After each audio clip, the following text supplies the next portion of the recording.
Hi there. I did a video that I just deleted because I had too much anger that I released in it, and even though I realized that one of the things that I do, if you've been paying attention to my videos, I go into homeless shelters, I go into gospel missions for self-evident reasons. It's actually a number of different reasons. I go to certain geolocations in order to anchor, okay, what I call Laniakea energies, heavenly realm energy, okay. The other reason is to hone my skills, which is to hone my skills navigating through highly vampiric energy fields, which is sort of what those that are in the light do. It's also a combination of healing. It's always about being a student and being a teacher or a facilitator of the knowledge that you gain, that you put on the Akashic record. That's sort of why when I had the experience I shared with everybody in 2016, when I realized I wrote my own timeline because everything all of a sudden zipped back. It was like running your, it's like when you hit a DVD in the play mode, in the rewind mode, and you're seeing all the frames of everything that you experienced holographically going back to the beginning, right? So I was going back to the beginning, and then I came forward back in time, and you realize why you reach that single moment of time, which is always what I call full circle, magnetic circles of light, your magnetic shield that a spirit lives in, which is your Merkaba, because we rotate it at such a high rate of speed. That allows us to heal, allows us to bring light in, and particularly when you go into places like this, particularly where I went, like downtown San Francisco. But I can tell you, if you were listening in my previous videos, the homeless shelter in Honolulu was the most vampiric of any place that I've ever been, bringing the light in, because it was like almost being naked every day. Whenever you come outdoors in the morning, whatever you still got left that's still yours that you start with, it's like, man, all my density's being stolen. If you understand how that works. Okay. It's not funny, but it's the nature of the war, because, as I've mentioned many times, this is frequency wars, genetic wars, energy wars, electrical wars, wars between electrical density consciousness, etc. Okay? So I realized, and I knew this several months ago, because you travel with a big looking glass, okay, and I knew that December was going to be a sort of a little bumpy ride, because the changes would be more, how do I put it, greater amplitude. Okay, if you understand what I mean by that. If you've watched all my videos, you know what I'm talking about. Like, I just watched an executive order issued by President Trump, essentially the expulsion of their expiration or the eradication of the federal bureaucracy, okay, which is all the departments, which is Department of Education, that would be Homeland Security, right? EPA, all the cabinet positions, okay, because you start with an executive branch, which is the president and the vice president. What do you have left out of that?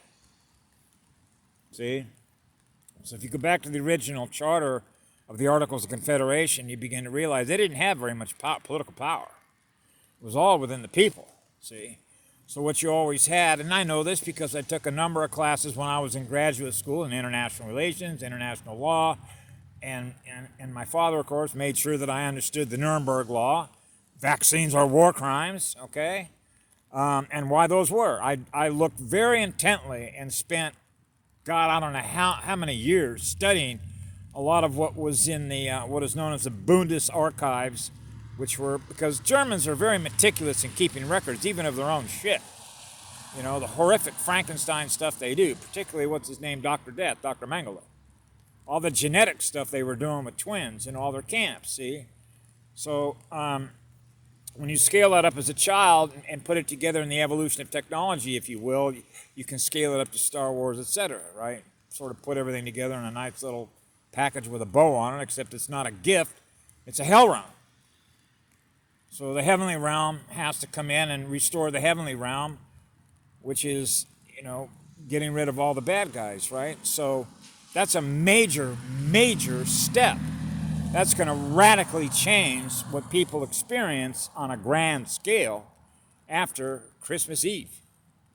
Now, if you put that together with Jupiter and Saturn coming together, the higher cosmic light that's coming in here, all the light that's already in here, and if you were following the Star Wars saga, when the Blue Kachina came in here, when Battlestar Athena came in here, when over 300 and some odd 90 battle planets came in here, and you follow right along with Patty Broussard on Project Ascension, you had to know that it was only a matter of time before the ground crew began cleaning out all the nests.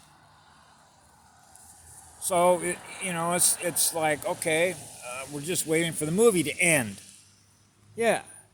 So in the meantime, what do? I do the best I possibly can for the girl on the planet because, as I've said many times, I know who gave me this. I have a girl's heart because the heart that I'm using was put there by a girl. So I know who, how do I put this? It's like I've said before. I work for a goddess. Okay? Whenever a goddess or a girl is under attack, okay, and you, gosh darn know that the light is going to come and protect her because that's what love is.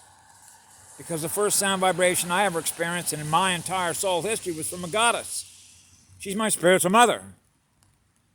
Okay, so she is, in a very real sense, who I answer to. So I do everything that I do for her because I love her. Because this is her round. I could cry like a baby what she had to go through here. So this is one of the reasons why when I watch certain channels, and I thought to myself that you hear people talk about all the violence that's going to be taking place in cities, and you might as well write them off and all the rest of that. Well, if you remember my history, I was in San Francisco, when was that, 3 weeks ago? And knowing all this, and even after what Michael Jaco said, I thought, hey, I'll tell you what, let's go up to Portland. You want to join me? Let's bring some light in there. Because the first thing I thought about when he talked about those cities, write them off, they're all going to be full of violence. Well, I don't have a crystal ball. I don't know that. You might know that. Okay, and I got a looking glass. I can remember Patty, who's Gaia Shaman, who did most of the big work down here. Okay, not everything that she ever said that she thought was going to come true happened exactly the way that she thought it was going to come true at the time that she thought it was going to happen. Because there's one thing I know, and that's a lot of math. Okay, which means if you can control what every unit of consciousness is going to do next. Remember when I talked about this? Why don't you just run a copy of the entire cosmos that has or ever will be? Since we already know what you're going to do ahead of time, that means we already know what you're going to do ahead of time for every unit of consciousness that is here. So if what we're saying is that we know that we're going to have violence, that means we're giving consent to violence. And I don't give consent to violence, and I don't give consent for people to suffer. Okay? Because that isn't what love is. So if I thought there was a high risk that there was going to be violence and people were going to suffer who were innocent souls, then I want to bring my light in there, don't I? So for the last 4 days, I've been focusing most of my light because I'm in Grants Pass, Oregon, to push as much love as I possibly can through the circuits that are running up into Portland. To prevent that from happening, not believing it's going to happen. Because if you believe something's going to happen, then you're giving it energy to have it happen. Okay? I don't happen to believe that. So I'm not going to use my energy to make that happen. I'm going to push as much love and as much light from fifth density, from my soul energy as I possibly can with a girl on the planet to see that that doesn't happen. So I'm going to use all my kinetic energy to keep the peace in Portland and not write it off. Love is the law on this planet. I'm Native Spirit. Bear Clan. That's AB positive bloodline. This is our home. So we defend and protect it with love. That's through our heart. That's heart consciousness. Our spirit and our soul lives through our heart. And for me, my heart lives through the goddess that is in this planet. So when my heart speaks to her, and the light that I use with her to maintain the peace and bring love to every community, every village, every square centimeter of this living planet. To bring it back to 528, which is what love is, which is what the law is here. So we push the law. We push the light. We push the love into every community no matter where we go. That's who we are, because this is our home. So that's why I've always suggested for everybody that is native to this planet, including those that aren't, to try and go deep into your heart and heal the inner soul. And one of the best ways I know how to do that is not just keeping your pH up, but trying to spend some time in nature and go out with all the living spirit that is in nature. Because I try to and remember that we aren't the only ones that suffered here. Everything that is in nature has suffered here.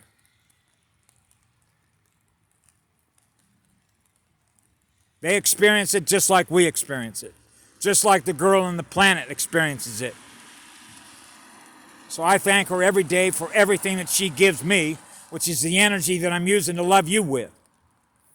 Because this is one of her creations that my spirit and soul lives through, to love everything that's here and share that with you. Because I know that this is the greatest time in the history of this galaxy, in this planet, to be alive and to be giving love to not only ourselves but to others. To do everything we can to heal each other and everything that's in nature. Anyway, there's that, and then there's the other thing when I guess if you go back to my earlier videos, because I realize that so many changes are happening. I've had at least 4 or 5 people come up to me today. Their nerves are all over the place. You realize changes are happening. They come up to me because they see a guy that's walking around in such a state of peace, a state of bliss. So they know, hey, how do you do this? You know, well, it's those that are monks, those that go into deep meditation with Gregorian chants. That's what I do at night.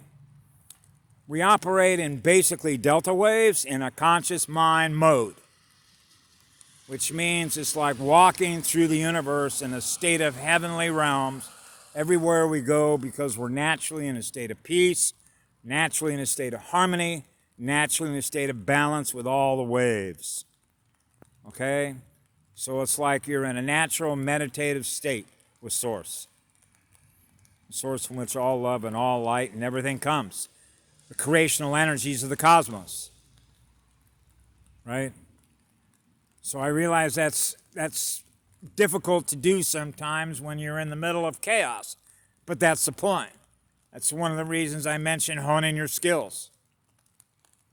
When you're in a highly, what I call, condensed container, which is like, wow, low density everywhere. Man. Right? Well, this is, these are the skills, the challenges that when you're in the light that you work to do this. Okay? And not only that, but these people need that energy. When you realize everything that happened here, I knew at 16 years of age, when all the drugs were coming in through the CIA to Orange County, then into Los Angeles, New York, all the major cities. When you got a looking glass, it's not hard to see not only why they did it, but what their ultimate goal was. And you could put it all together with everything that they were doing, because it's easy to see how the dark strategizes and uses certain tactics to try and accomplish all their objectives. And when you can see it sort of already put together, then it just becomes a matter of how you're going to navigate through that and sort of hope for reinforcements, and they came. So when you already know that you've been on the other side of this when you're a small child, it's a lot easier to navigate it, but that also doesn't mean that you experience all of the trauma and the physical, the emotional, and the sexual trauma that others have experienced, that you thus experience by loss in your own energy, by the loss in their energy, by what they experience, you experience. So that's why they don't have the ability to restore it, but we do. Right? That's right. So that's our responsibility, because we love who we are and we love others. We consider all living spirit to be sacred, the same that we do ourselves. So we give back the same gift that we have, which is the gift of life force energy, our soul, our spirit. That's what powers our light. So that's what we give, that's what we share.